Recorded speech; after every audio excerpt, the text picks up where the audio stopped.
Sa papalapit nga po mga idol ng 2023 Asian Games ay posible na nga bang magkasama-samang muli sina Justin Brownlee, Coach Tim Cone at Scottie Thompson sa Gilas, Pilipinas? Yan naman ang ating unang storya na aalamin ngayon na susundan ko na rin yan ng balitang magsasama-sama na rin naman nga po sina LeBron James, Stephen Curry at Kevin Durant sa Team USA sa Olympics. Bibigyang linaw na rin natin ngayon ang katotohanan at tanong ng isang fan kung meron nga ba talagang nag-offer na kontrata kay Renz Abando mula sa Europa. Kaya mga idol, tara, halina't alamin natin ang buong detalye nito.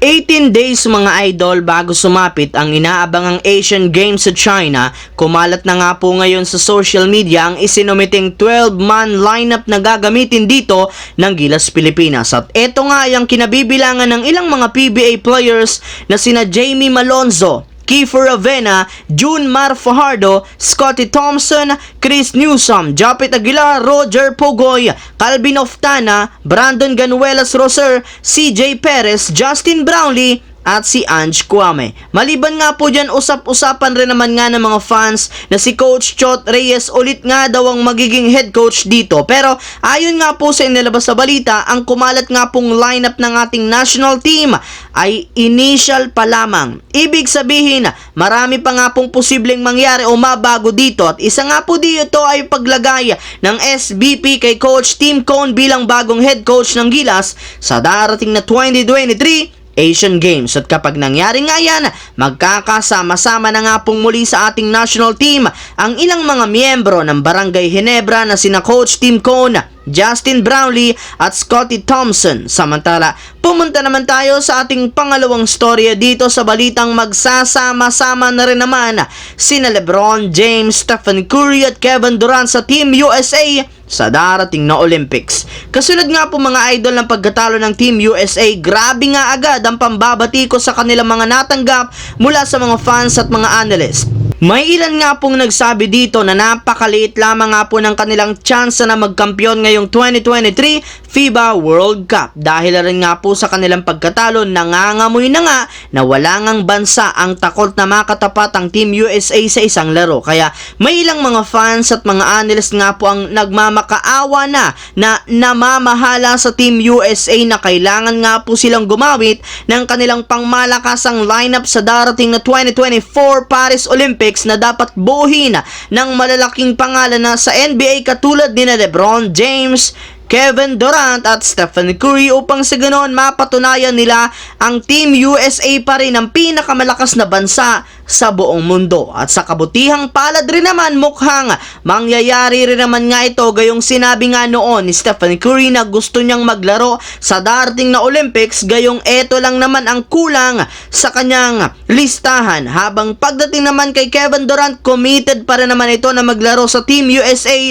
anumang oras. Habang dumako naman tayo sa ating huling storya kung saan bibigyang linaw natin ang isang katanungan ng isang fan kung meron nga ba talagang nag-offer kay Renz Abando na kontrata mula sa Europa.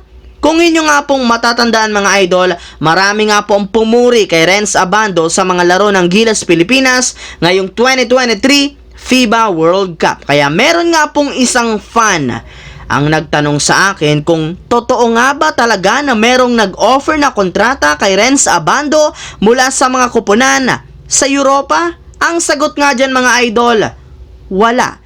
Kahit gaano man nga po kaganda ang ipinakita ni Abando sa FIBA World Cup, wala rin naman nga pong ni isa mang kupunan ang nagbigay sa kanya ng interes o kontrata, gayong meron pa rin naman nga siyang kasalukuyang kontrata sa anyang KGC sa KBL na hindi rin naman nga nito pwedeng baliwalain.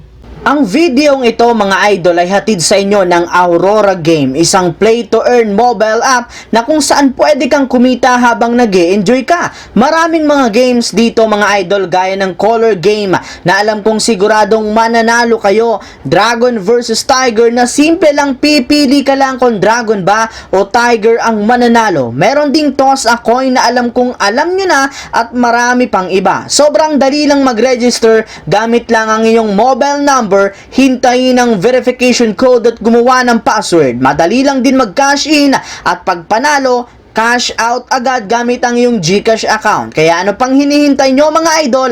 Mag-download na at manalo. Nasa comment section ang link para makapagsimula na kayo. So yun lamang mga idol ang ating bagong video ngayon na ating pinag-usapan dito sa aking YouTube channel. Once again, this is your J-Zone TV. Huwag kalimutang mag-like at syempre mag-subscribe.